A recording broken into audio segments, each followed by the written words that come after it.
नमस्कार मित्रांनो. तर आज आमच्या साईटवर शेवटच्या स्लॅबचं म्हणजे टोपीचं स्लॅबचं कास्टिंग चालू आहे. त्यासाठी RMC मागवलेली आहे. तर मग मी दाखवतो. अल्ट्राटेक कॉन्क्रीट, अल्ट्राटेकचं RMC मागवलेलं आहे. ओके, तर मित्रांनो मी आता खाली जाऊन तुम्हाला RMC बद्दल शॉर्टमध्ये माहिती देतो की बाबा ट्रकमधून कसं ऑपरेट होतं, काय होतं आणि काय लक्ष दिलं पाहिजे. या व्हिडिओमध्ये मी तुम्हाला हे सांगणार आहे की तुम्ही जर कन्स्ट्रक्शन करत असाल तुमच्या घरात आणि तुम्ही RMC जर ऑर्डर करत असाल तर काय लक्ष दिलं पाहिजे आणि काय काळजी घेतली पाहिजे. तो तुम्ही आधी पहिला माझ्या चॅनलला सबस्क्राईब करा, कारण माझ्या चॅनलवर तुम्हाला मी सिव्हिल इंजिनियर आहे त्यामुळं बांधकाम क्षेत्रातील छोट्या छोट्या टिप्स मिळून जातील. एंटरटेनमेंट पण होऊन जाईल. अजून त्या क्षेत्रात मी सुरू केलेलं नाही कंटेंट, पण हळूहळू जसा माझा कॉन्फिडन्स वाढेल, आयडियाज सुचतील, तसं तसं कंटेंट पडत जाईल. आता ओ माय गॉड. ओके, तर आता आपण खाली जाऊया आणि मी तुम्हाला ट्रकबद्दल थोडीशी 2 मिनिटात माहिती देतो. बाबा कसं RMCचा ट्रक, त्याचे पार्ट्स काय असतात आणि त्याचं काम कसं चालतं. Okay, so let's go down. तर हा RMCचा ट्रक आहे आणि हा जो गोल फिरतला जो पार्ट असतो याच्यामध्ये कॉन्क्रीट असते आणि त्याला रोटेटिंग ड्रम म्हटलं जातं. ते आता रोटेट करायचं त्यामुळे रोटेटिंग ड्रम म्हणतात. आणि जशी काय रिक्वायरमेंट असेल तर हा जो आहे जे दिसतो हा हॉपर आहे. त्या हॉपरमधून कॉन्क्रीट खाली पडतं आणि हा जो इकडे जो दिसतो हा आपल्याला हा भाग जो आहे तो पंप आहे. पंपचं काम असतं की पाईपमधून पंप कॉन्क्रीट डिझायर्ड प्लेस म्हणजे जिथं आपल्याला कॉन्क्रीट पाहिजे त्या प्लेसला कॉन्क्रीट पोहोचवायचं काम पंप करतो. तर इथं बघू शकता तुम्ही, ही जी पाईप आहे, पंपमधून जी पाईप आलेली आहे त्या पाईपमधून कॉन्क्रीट वर पंप केलं जातं. सेम पाण्यासारखं असतं.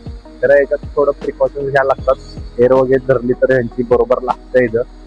त्यामुळं हा जो दिसतोय इथं मोबाईलवर आहे तो ऑपरेटर आहे. आता सध्या वरती रिक्वायरमेंट नसणार आहे त्यामुळं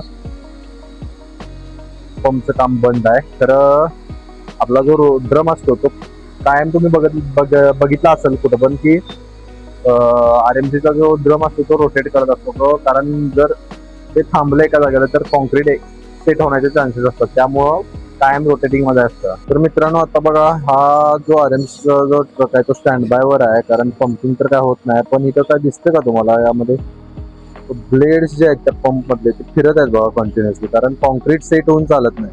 कॉन्क्रीट सेट झालं तर पुढे ढकललं जाणार नाही. त्यामुळं पंप हा चालूच असतो, म्हणजे जी मुवमेंट आहे ती चालूच असते. तर वरून जसं रिक्वायरमेंटचा कॉल येईल तसं लगेच इथनं पंपिंग सुरू होईल. एकदा पंपिंग सुरू झालं की मी तुम्हाला दाखवतो कसं पंप होतं. ओके ओके, तर आता पंपिंग सुरू झालंय बघा.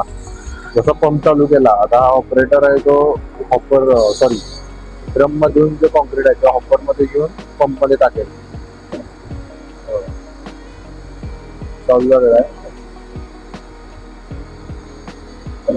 पंप मधनं पंप वरती कॉन्क्रीट पाठवतो.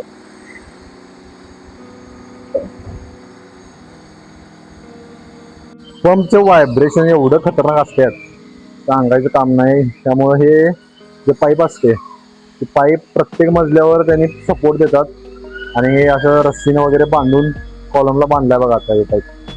तर असं प्रत्येक मजल्यावर त्यांनी सपोर्ट देत अशी पाईप वर नेली जाते. क्लॅम्प्स तर मारलेले असतातच, हे क्लॅम्प्स आहेत जेणेकरून पाईप सुटली नाही पाहिजे, पण एक्स्ट्रा सपोर्टसाठी हे सगळं असे अरेंजमेंट केली जाते. आता एक खालनं पंपिंग सुरू आहे. आता पंप केल्यावर लगेच इथं वरती कॉन्क्रीट येईल आणि आता हे कॉन्क्रीट खाली स्लॅबवर पाडलं जात आहे, कारण स्लॅब भरून झालेला आहे आणि कटआउटचे बीम भरायचे आहेत. त्यामुळे इथनं आता खाली कॉन्क्रीट पडलं की ते घेऊन माणसं वरती येतील आणि कॉन्क्रीटची भराई केली जाईल. तर आजचा ब्लॉग आवडला असेल तर नक्की सबस्क्राईब करा.